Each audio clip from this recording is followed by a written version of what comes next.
helicopter came from. Just tell me where you're from, where you are, what you're doing out here. It's with the symbol. 3 circles. If you see someone wearing this jacket, you should be afraid. We are a force who are not living for ourselves or for now. They are bad people. We are the last hope.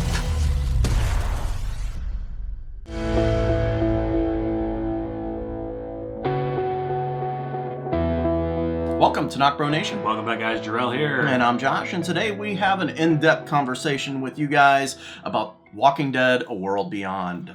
Yeah, guys, so we're going to be going over the character bios of the primary characters of the season, and we're going to give you guys the titles and synopsis for each episode. We're not going to go into in-depth like we normally would for a prediction because we don't have a lot to go off of. Who knows? Just the normal information of what we get. So, we are super excited for this. We do have another video coming out talking about or you guys have already seen the video talking about the release dates for World Beyond. It looks like it's going to be fall of this year. Yeah. So how many character bios are there?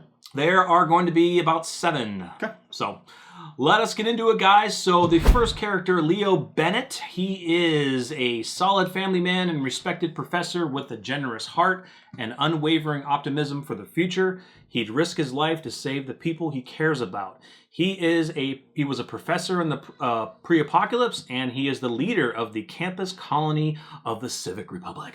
So he has a wife, Carrie. He has a daughter, Iris, which we know, and his adopted daughter, Hope, which I did not know. Now, I knew they were both sisters. They looked completely different. So I figured she was maybe adopted, or maybe she was just her best friend, and she's like, yeah, we'll be... It's cool. I wonder if it's one of those, gosh, what am I thinking of? The parents die, an Aaron and Gracie type situation where Right. he's forced to take in, not forced, but wants to take in this child because their parents died. Yeah. So we know Hope. So Hope is Iris's rebellious, troublemaking, fun-loving sister, convinced the world is doomed. Hope lives for today, shunning responsibilities in favor of partying and having a good time. But underneath her carefree, live-for-today attitude, Hope is haunted by a dark secret, something she's kept hidden from her sister and the others around her. So that's interesting right cool. there. That's pretty cool. Yeah, and I think there's an episode in the synopsis talking about one of our characters and their dark past, so I wonder what this could be. So really cool for Hope. Up. What's up? Her occupation. Oh, yes, sorry. She was a student in pre- and post-apocalyptic. So not much there. Adoptive mother is Carrie Bennet. Adoptive father, Leo Bennet. Yep. Adoptive sister, Iris Bennet. That's right. So, all right, Iris Bennet. You want me to do it? Let's hit it up. All right. Iris is a well-liked, above-average high school student who's spent the last decade, the decade since the world ended, living in a relative safety with her adopted sister behind the walls of a thriving community, a community that itself a satellite to an even larger surviving city. A smart, no-nonsense student leader, Iris is proud to be following in her scientist father's footsteps to one day far in the future help bring back the world to what it was. Yeah. Occupation, obviously, student, and same mother and father as Hope. Yes. Or wait, As yeah, Hope. Yep. So going to be interesting to see those two in action. So we have Elton, and he is a thoughtful, analytical, and intellectually curious 15-year-old. Elton is both an utter innocent and wise old soul. An orphan of the apocalypse, Elton is zen-like and completely at peace with the statistical probability that humankind is only a few years from extinction.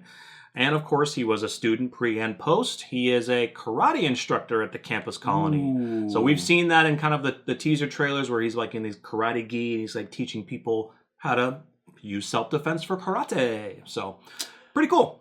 So yeah, obviously he doesn't have any family because he's They're deceased. Yeah, they're deceased. Yeah, so we'll have to wonder how much they'll go into all that information once we start this season. So want to break down Silas? Silas is a shy, soft-spoken, what is that, hulking? Hulking. Hulking. Like, he's a big dude. He's able to carry a massive, that's right. wrench. All right, hulking 17-year-old who works in the community essentially as a janitor. A year ago, he transferred there from a nearby surviving city, and rumors of his violent past soon followed.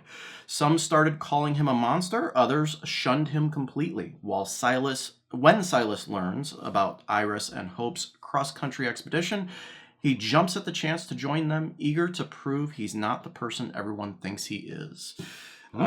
He is a student as an occupation, former soldier of the Civic Republic military. Wow. And janitor for the campus colony. Okay. So he's got some training behind him then. Whoa. Ooh. That's pretty sweet. That's cool. Unknown family. Yeah, unknown family. So that's going to be interesting to see how he interacts. I mean, we've seen kind of like he is kind of shy, but because he's had a violent past, maybe that helps them when they go on their adventure. So Huck. Huck is a friendly but tough as nails community security officer with a warrior spirit and a dry sense of humor. Despite experiencing some horrible things out in the world, she's managed to keep her faith in people, and it's paid off. She firmly believes that if people work together, they can accomplish great things, including the possibility that one day, generations from now, they can bring the world back to what it was. Her previous occupations, she was a sniper for the U.S. Marines. Woo! And she is now a security guard for the campus colony. So, yeah, dude. Wow. I'm excited to find out more about her. This looks pretty cool. Hell yeah. That's Nice. awesome. Yeah. All right. So we have Felix. Where is it? Thank you. Felix is described as an honorable man of his word who isn't afraid to fight for others' safety and acceptance. His occupation was head of, or maybe is, we don't know, post-apocalyptic, sorry. So his occupation was head of security and survival instructor for the campus colony. Nice. Okay. Survival. Yeah. So we see these two getting with our group, eventually maybe catching up with them, or they've enlisted them to come help. So that's going to be pretty cool. Family unknown.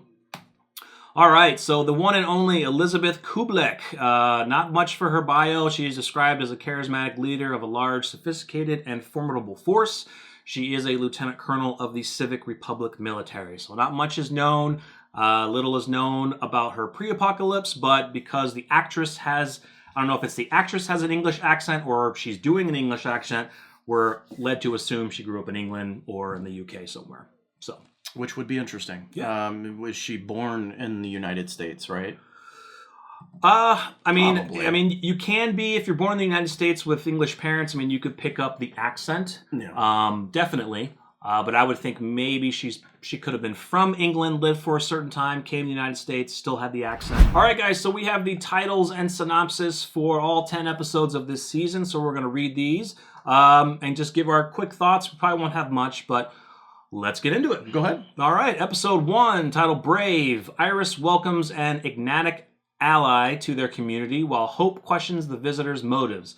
A message appends the sisters' worldview, forcing them to decide between the safety of their home and the uncertainty of the world beyond. Pretty cool. I think, it seems like Brave is going to be their decision to go. Because the next episode, we'll get into the synopsis. That's true, yeah. Yeah. So the next episode is The Blaze of Glory. The group adjusts to the reality of life beyond their community's walls. Iris attempts to take charge in spite of Hope's reservations. Felix and Huck trail the teenagers while Felix is forced to confront unwanted memories. Yeah, so episode 1, that's going to be fast. I mean, they're out. They're leaving. Yeah, and I could totally see the end of the episode like them going out the door, breaching the gates, right? Yeah, that's cool. Episode 3, The Tiger and the Lamb, and yes, that tiger is spelled correctly. I think there is a poem or a book titled The Tiger and the Lamb.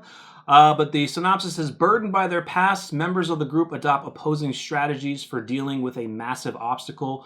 Pressure is put on the group to return home. All right. So I think they're going to be dealing with a lot of walkers. I'm wondering if that pressure is just them realizing, okay, this is pretty bad being out on our own. Because look, they've never been out on their own. They've never been on their own. So it's an unknown territory for them. I love it. Yeah. All right. So where are we at? Episode 4, The Wrong End of a Telescope.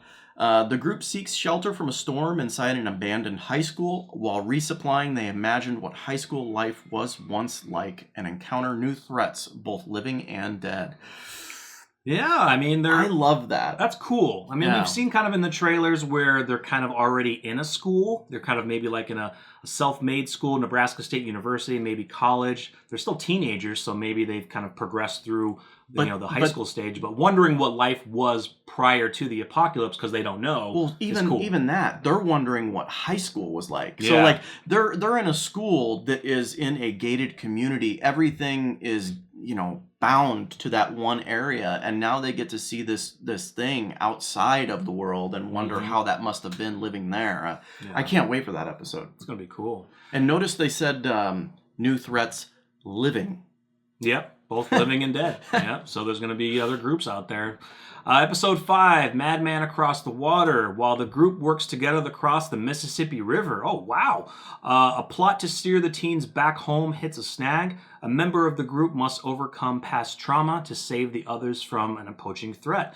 Wow, they are already to the Mississippi River. That is very far east. That is basically almost getting through Iowa, or just about getting through Iowa. So, wow, that's cool. That is. That's really cool. That's going to be awesome. All right, Shadow Puppets, Episode 6. When an unexpected newcomer reveals information that could help them reach their destination, the group cuts a deal. While some are intrigued by the new arrival, others are suspicious.